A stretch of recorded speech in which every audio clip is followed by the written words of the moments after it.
Don't call a tow truck yet. Seriously, put your phone down, step away from that contact, because I've been exactly where you are right now, and I can almost guarantee this is fixable. I know you're stressed, maybe you're late for work, maybe you're sitting in a parking lot somewhere and it's cold and nothing is making sense. That feeling is awful. I get it. Take a breath. Because 9 times out of 10, a car that won't start has one of 3 very specific causes, and at least 2 of them you can deal with yourself right now in under 5 minutes. I've been in this spot more times than I'd like to admit, honestly, and every single time I either panicked too fast or called someone I didn't need to call. So stick with me here. If you're new to the channel and you want to actually be prepared the next time something like this happens, because there will be a next time, go ahead and subscribe. 103 out. Yeah, they have a white baseball cap on. Not at the time, but they said they both say mid-20s. We cover exactly this kind of stuff every single week. Practical things, things you can actually use. Okay, so before anything else, before we talk about what to check, there's one question that's going to tell us almost everything we need to know. When you turn the key or hit the start button, what do you hear? Actually, let me just walk you through the 3 most common sounds, because one of them is definitely yours. If you hear a rapid clicking, like a fast ticking, almost like a baseball card and bicycle spokes, that's your battery telling you it's basically dead.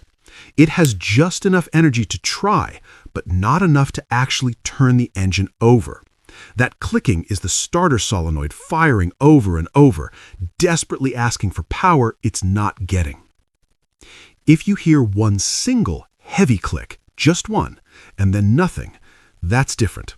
That points more toward the starter itself. And if you turn the key and get absolute silence, nothing at all, that could be a few things: a completely dead battery, a blown fuse, or sometimes something as simple as the car thinking it's not in park when it actually is. What sound does yours make? Tell me in the comments below. Genuinely, I read them. All right, so here's the thing.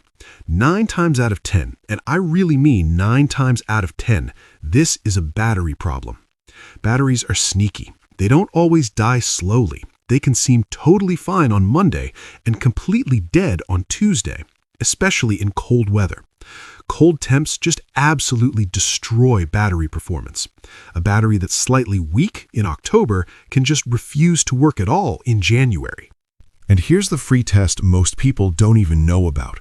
AutoZone, O'Reilly, most parts stores, they will test your battery for completely free. Walk in, hand them your keys, they'll hook up a tester and tell you in about 10 minutes whether your battery is actually failing.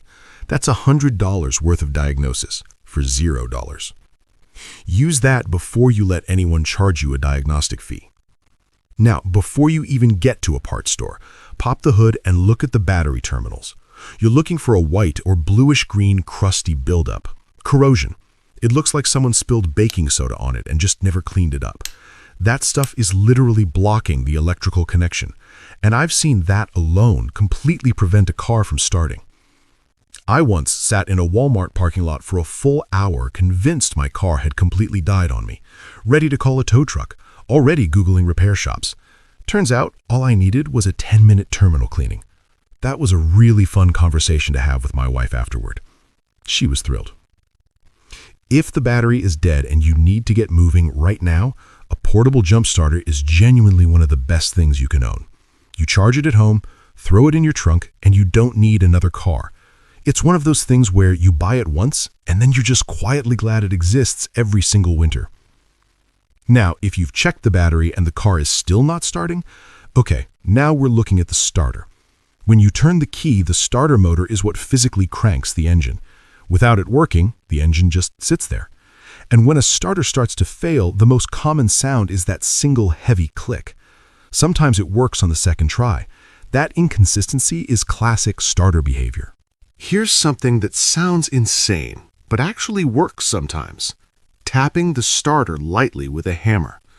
It doesn't fix it permanently, but if you're stranded and just need to get home, it's worth trying.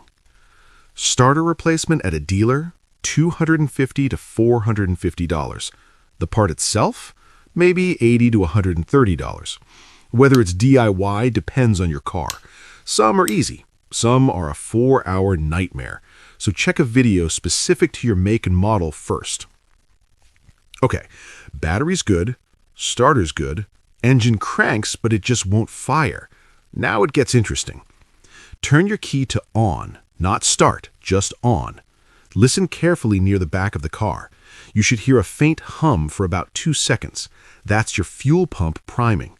No hum? Fuel pump might not be working. But here's one that gets people every single time. Fuel gauge says quarter tech. Car won't start. Sometimes the gauge is wrong. Yes, I've done this. 2 gallons of gas. Car started immediately. Try it before anything else. 30 seconds of embarrassment is better than $400 at a shop. So here's exactly what I'd do. Rapid clicking, battery. Heavy click, starter. Cranks but won't fire, fuel.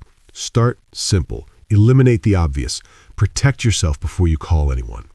If this helped you today, hit the like button. It helps other people who are sitting in a parking lot somewhere completely panicking find this video. And if you want to actually know what to do next time, subscribe. New video every Tuesday and Friday. Practical stuff just like this.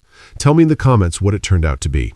And if your check engine light is on now, watch that next video. It'll probably save you $100. Don't let them overcharge you. I'll see you in the next one.